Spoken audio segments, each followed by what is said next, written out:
जय माता दोस्तों, कैसे हैं आप लोग। आशा करता हूँ आप लोग अच्छे होंगे, स्वस्थ होंगे, मस्त होंगे। माँ भगवती आप सभी का कल्याण करे, आप सभी का मंगल करे। दोस्तों, एक बार माता पार्वती ने भोलेनाथ से बड़े ही जिज्ञासु भाव से प्रश्न किया कि प्रभु, क्या मनुष्य का भाग पहले से ही तय होता है या उसे बाद में कर्मों के द्वारा बदला भी जा सकता है। भगवान शिव मुस्कुराए और बोले, हे पार्वती, इस रहस्य को समझने के लिए मैं तुम्हें एक कथा सुनाता हूँ। उसे ध्यान से सुनो, क्योंकि उत्तर उसी में छिपा हुआ है। दोस्तों, आगे बढ़ने से पहले आपसे एक छोटा सा अनुरोध है कि इस कथा को ध्यान से सुनिए, महसूस कीजिए, और अगर आप सच्चे शिव भक्त हैं तो कमेंट में हर हर महादेव जरूर लिखिएगा, क्योंकि यह सिर्फ कथा नहीं है, यह एक काल, कर्म और भाग का वह चक्र है जिसमें हम सभी बंधे हुए हैं। भगवान शिव आगे कहते हैं, मैं ही आदि हूँ और मैं ही अंत हूँ। मृत्यु भी मेरे बिना अधूरी है, क्योंकि मैं ही उसका अधिपति हूँ। जीवन का अंतिम सत्य मृत्यु और काल, जिसे तुम समय कहते हो, वह मेरी ही आज्ञा से हर प्राणी को ग्रसता है। यह देवी इस सृष्टि में कोई भी काल को नहीं हरा सकता। मनुष्य कितना भी चालाक, बुद्धिमान और शक्तिशाली क्यों न हो, जब उसका समय आता है तो वही होता है जो नियमित पहले से लिखा हुआ होता है। स्थान, परिस्थिति से ये तीनों मिलकर भाग को भूत रूप से देते हैं, और जो होना है वो होकर ही रहता है। देवी पार्वती, एक बार की बात है, पृथ्वी लोक पर एक अत्यंत तेजस्वी और धर्मनिष्ठ राजा राज करते थे, जिनका नाम था भगीरथ। वह न केवल पराक्रमी और न्यायप्रिय थे, बल्कि विद्या, विनय और प्रजापालक भी थे। स्वयं प्रजा को संतान के समान स्नेह देते थे। राजा भगीरथ का एक विशेष नियम था कि प्रत्येक रात्रि वह वेश बदलकर नगर भ्रमण करते थे, ताकि जनता के सुख दुख को नज़दीक से समझ सके। एक ऐसी ही रात जब गगन में तारे मंडरा रहे थे, अमृत बेला का स्पर्श वातावरण घुलने लगा था। राजा भ्रमण करते हुए नगर के अंतिम परिक्रमा मार्ग की ओर बढ़े। उसी मार्ग के किनारे एक घना जंगल आरंभ होता है। तभी उनकी दृष्टि एक नवयुवक लड़के लकड़हारे पर पड़ी, जो कंधे पर कुल्हाड़े लिए जंगल की ओर बढ़ रहा था। वह एक ऊंचे वृक्ष पर चढ़कर लकड़ी काटने लगा कि तभी अचानक जंगल की निर्भरता को चीरता हुआ एक विशाल और भयानक रीछ यानी भालू दौड़ता हुआ वहां आ पहुंचा। यह देखकर राजा एक पेड़ के नीचे पीछे छुप गए, लेकिन राजा ने देखा कि वो रीछ भी उसी वृक्ष पर चढ़ने लगा जिस वृक्ष वो नौजवान लकड़हारा लकड़ी काटने के लिए चढ़ा था। उस रीछ को पेड़ पर इतनी तेजी से चढ़ते हुए देखकर राजा आश्चर्यचकित हुआ। इतना भारी भरकम प्राणी वृक्ष पर कैसे चढ़ सकता है, क्योंकि सामान्य रीछ कभी वृक्ष पर नहीं चढ़ता, लेकिन यह तो किसी अद्भुत शक्ति से चढ़ रहा था। उधर जब उस नौजवान ने लकड़हारे से रीछ को अपनी और तेजी से आता देखा तो डर के मारे उसके हाथ पांव फूल गए। भय के कांपते हुए उसके हाथ से वृक्ष की टहनी टूटकर गिर गई। वह धड़ाम से जमीन पर गिरा पड़ा। जैसे ही वह गिरा, उसी क्षण उसके प्राण पखेरु उड़ गए। अब जब वो भयानक रीछ पेड़ से नीचे उतरा तो अचानक वो देखते हुए ही एक सुंदर स्त्री रूप धारण कर गया और पास ही स्थिर एक कुएं के पास जाकर बैठ गया, मानो वो किसी का इंतजार कर रही हो। राजा भगीरथ यह सब देखकर भीतर ही तक हिल गए थे। उन्हें अपनी आंखों पर विश्वास नहीं हो रहा था। उनकी सारी थकान, सारा आलस और नींद एक क्षण में उड़ गई, क्योंकि उन्होंने अपनी आंखों से देखा कि कैसे भयानक प्राणी एक स्त्री में बदल गया। अब उनका मस्तिष्क अनेक प्रश्नों में घिर चुका था। राजा ने ठान लिया कि मैं इसका पीछा करूंगा और जानूंगा कि यह रहस्य क्या है। वह दूर खड़े होकर उस स्त्री पर दृष्टि टिकाए देख रहे थे कि वो क्या करती है। थोड़ी ही देर बाद राजा के 2 सिपाही, जो रात्रि गश्त पर थे, वहां से गुजर रहे थे। संयोग की बात है यह कि वह दोनों सगे भाई थे और जब छोटे भाई की दृष्टि उस कुएं के पास बैठी स्त्री पर पड़ी तो उसने देखते हुए उसे रूप पर मोहित हो गया और बोला, भैया, जो वो सुंदर कन्या वहाँ बैठी है ना, उसे देखते हैं। मेरे हृदय में प्रेम जाग उठा है। मेरा मन कहता है कि मैं उसी से विवाह करूँगा। बड़े भाई ने उसकी बात सुनी तो उनसे कन्या की ओर देखा और वह भी उसी क्षण उसके सौंदर्य पर मोहित हो गया। और बड़ा भाई भी बोला, अरे छोटे बड़े भाई होते हैं हुए, तू कैसे विवाह कर सकता? मैं तो उससे बड़ा हूँ और मुझे भी इससे प्रेम हो गया, इसलिए विवाह तो मैं ही करूँगा। जब छोटा भाई बोला, भैया, लेकिन पहले मैंने देखा था, इसलिए विवाह का अधिकार मेरा है। अब दोनों भाई आपस में विवाद करने लगे। तभी बड़े भाई ने समझदारी दिखाते हुए कहा, हाँ, माँ व्यर्थ की ही झगड़ा कर रहे हैं। क्यों ना हम इस कन्या से ही पूछ लेते हैं, वो हम दोनों में किसको पसंद करती है, दोनों उसे स्वीकार कर लेंगे। यह निर्णय लेकर दोनों भाई उस सुंदर कन्या के पास पहुँचे। बड़े भाई ने पूछा, सुंदरी, आप कौन हो और कहाँ से आई हो? तब उसने पूछते हुए वो स्त्री मधुर स्वर में बोली, मेरा नाम रूपा है और मैं पास ही के गांव में रहती हूँ। मैं अपनी पति की तलाश में इस जंगल में भटक रही हूँ। फिर छोटा भाई बोला, क्या हुआ, हमें बताओ, तुम्हारा पति कहाँ है? हम दोनों मिलकर उसकी खोज में तुम्हारी मदद करेंगे। तब रूपा ने हल्की सी मुस्कान के साथ शर्माते हुए कहा, अरे नहीं, अभी तो मैं कुंवारी हूँ। मैं एक योग्य वर की तलाश निकली हूँ और इस संसार में मेरा कोई नहीं। एक माँ थी, वह भी कुछ दिनों पहले ही चल बसी। इस पर छोटा भाई उत्साहित होकर बोला, वाह, कितना सुंदर संयोग है। हम दोनों भाई अविवाहित, आज तुम चाहो तो हम दोनों में से किसी एक से विवाह कर सकती हो। तब मुस्कुराते हुए उस लड़की ने कहा, मुझे तो आप दोनों पसंद हैं, पर आप ही तय कर लो कि मैं किसके साथ विवाह करूंगी। तब बड़े भाई ने कहा, हम दोनों में इसी उलझन के साथ तुम्हारे पास आए हैं, अब क्या करें? तब लड़की बोली, तो ठीक है, इसका निर्णय मैं ही कर देती हूँ। मैं तुम दोनों में से एक विवाह करूँगी, लेकिन मेरी एक शर्त है। दोनों भाई एक साथ बोले, बोलो, हमें क्या करना है? तब वो कुंवारी लड़की बोली, तुम दोनों में से जो भी अधिक बहादुर और शक्तिशाली होगा, मैं उसी से विवाह करूँगी। इतना सुनते ही दोनों भाई स्वयं को एक दूसरे से श्रेष्ठ बलवान सिद्ध करने की इच्छा से आपस में युद्ध करने लगे। लड़ते लड़ते उन्होंने अपनी तलवारें निकाल ली और फिर छोटे भाई ने बड़े भाई के पेट में तलवार घुसा दी और वही बड़े भाई ने पलटकर कहते हुए बोला, छोटे भाई का गला काट दिया। इस प्रकार तड़प तड़प कर दोनों भाइयों ने अपने ही हाथों से प्राण गंवा दिए।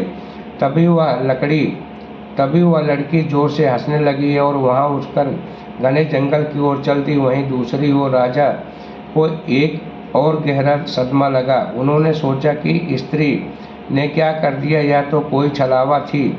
अब यह क्या आगे करेगी, मुझे देखना चाहिए। ऐसा सोचकर राजा भी कुछ दूरी बनाकर गुप्त रूप में उसके पीछे चल दिए। मित्रों, अब सूर्य भगवान पूरी तरह उदय हो चुके थे, किंतु राजा भगीरथ एक रीछ के वृक्ष के पास चढ़ने और फिर एक सुंदर कन्या के रूप में बदले जाने का विचित्र घटना को अपनी आंखों से देखकर भीतर तक हिल चुके थे। तब उन्हें न भूख का ध्यान था और न प्यास का ध्यान था। इस विषय पर जानने की तीव्र जिज्ञासा थी। राजा उस सुंदर स्त्री का पीछा करते हुए सावधानी पूर्वक लगभग 2 कोस दूर चले गए थे। आगे जो हुआ उसने राजा के आश्चर्य की सभी सीमाएं तोड़ दी थी, क्योंकि देखते ही देखते वह स्त्री अब फिर अपना रूप बदलकर एक जहरीले नाग में बदल गई थी और वह नाग बहुत तेजी से रेंगता हुआ आगे बढ़ रहा था। कुछ ही दूर पर एक नदी बह रही थी। वह नाग नदी के किनारे पहुंचा और राजा की आंखों के सामने ही नदी में कूद पड़ा। नदी में एक नाव चल रही थी जिसमें 10 लोग सवार थे। वह नाग उसी नाव की ओर बढ़ा। राजा भगीरथ किनारे खड़े होकर सब देख रहे थे। नाग के तनाव में कूदने ही उसमें अफरा तफरी मच गई। लोग डर के मारे अपनी जान बचाने के लिए नाव से पानी में कूदने लगे। इस भगदड़ में नाव भी पलट गई और जो लोग तैरना जानते थे वह किसी तरह नदी से बाहर निकल आए, लेकिन जो तैरना नहीं जानते थे वह उसी में डूबकर अपनी जान गंवा बैठे। थोड़ी देर बाद वो नाग नदी से बाहर निकला और किनारे आगे बढ़ने लगा। राजा भगीरथ उसका पीछा करते हुए फिर कुछ दूर जाने पर राजा को एक आश्चर्य हुआ कि वह नाग अब एक बार फिर अपना रूप बदल चुका था। वह एक वृद्ध गरीब ब्राह्मण के वेश में आ गया था। राजा ने सोचा इस रहस्य प्राणी के विषय में जानकारी लेने का यही उचित समय है, क्योंकि इस समय एक वृद्ध ब्राह्मण के रूप में था। इसलिए राजा ने सोचा अब मुझे इससे कोई खतरा नहीं होगा, मैं इसके पास आसानी से पहुंच सकता हूं। यही सोचकर राजा शीघ्रता से उस रहस्यमयी ब्राह्मण की ओर बढ़ने लगे। राजा ने उसे छलावे और रहस्यमयी चालों का पहचानने से ही पीछा कर रहे थे। अब वह तेज कदमों से चलने हुए उस ब्राह्मण के पास पहुंचे। उन्होंने हाथ जोड़कर विनम्रता से प्रणाम किया। उस वृद्ध ब्राह्मण ने हाथ जोड़कर अभिनंदन स्वीकार किया और उन्हें आशीर्वाद दिया। तब राजा ने समीप जाकर पूछा, हे ब्राह्मण देव, तुम कौन हो? तब उस ब्राह्मण ने बड़े आश्चर्य के साथ उत्तर दिया कि क्या तुम्हें दिखाई नहीं देता? मैं एक ब्राह्मण हूँ और साथ ही एक वैद्य भी हूँ। अभी मुझे बहुत ही शीघ्रता से राजमहल पहुँचना है, क्योंकि वहाँ पर राजा संकट में है और उन्हें एक कुशल वैद्य की आवश्यकता है। उस ब्राह्मण की बात सुनकर राजा सत रह गए। उनका शरीर पसीने से भीग गया। अब उनका धैर्य टूटने लगा। भगवान शिव माता पार्वती से कहते हैं कि हे देवी, ऐसा क्यों ना हो क्योंकि हर मनुष्य अपनी मृत्यु से डरता है, और जब मृत्यु ही उसके सामने खड़ी होकर उससे बात कर रही हो तो भय तो होगा ही। राजा अब अत्यंत डर चुके थे, लेकिन उन्होंने साहस जुटाया और दृढ़ स्वर में बोले, विप्र तो सत्य कहिए, ऐसे झूठ बोलना ब्राह्मण का शोभा नहीं देता। इसके लिए आपको दंड मिल सकता है, यहाँ तक कि सूली पर भी चढ़ाया जा सकता है। और मैं आपको बताना चाहता हूँ कि यहाँ के राजा मेरे मित्र और वह पूर्णतः स्वस्थ हैं। यह सुनकर ब्राह्मण मदन मुस्कान के साथ बोला, अब मैं जानता हूँ कि तुम व्यर्थ मेरे समय नष्ट कर रहे हो। मैं जो भी उससे तुम्हें क्या लेना देना है, तुम अपने काम करो। राजा ने अब अपनी आवाज़ ऊंची करते हुए कहा, ब्राह्मण आप पुनः असत्य बोल रहे हो। आप ब्राह्मण नहीं हो, आप वो नहीं हो जो मुझे प्रतीत हो रहा है। जब तक मैं सच्चाई नहीं जान लेता तब तक मैं आपका पीछा नहीं छोड़ सकता।